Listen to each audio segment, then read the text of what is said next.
I call the member for Richmond. Thank you, Deputy Speaker.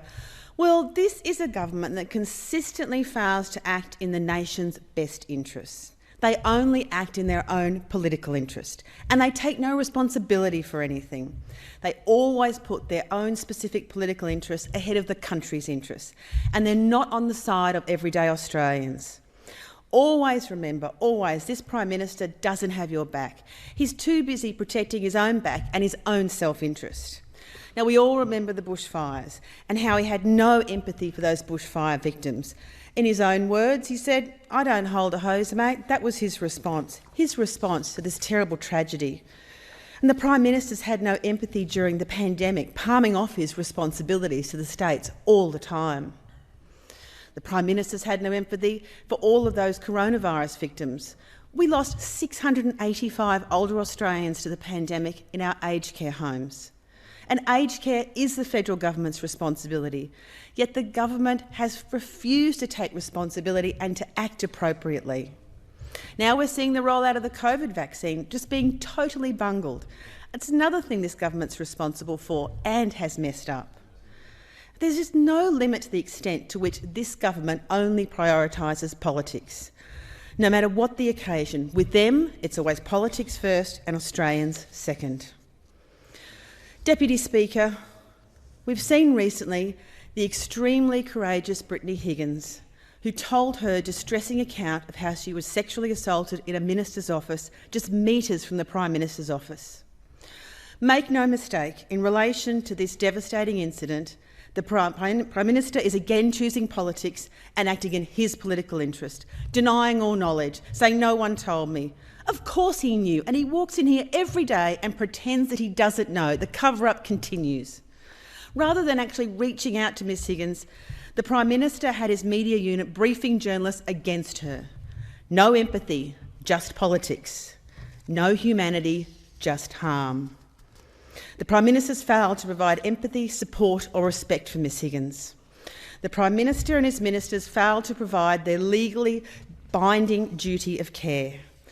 This isn't a choice you make, it's your legal obligation. So we have the highest office in the land refusing to fulfil their duty of care, instead choosing their political interests over the welfare of a young woman. On so many levels, this is wrong, disgraceful and wilfully negligent. Deputy Speaker, as a former police officer, I'd like to remind the Prime Minister and remind his government that rape is not a political problem to be covered up. Rape is a crime. And I simply cannot fathom that no one, not one person in that ministerial wing fulfilled their legally binding duty of care to Ms Higgins. Instead of giving her support and compassion towards getting justice, they've just cut her adrift. She's been denied justice. It must stop. Their cover-ups and their denials must stop. The fact is, Deputy Speaker, Australians have just had enough of this Prime Minister and his government.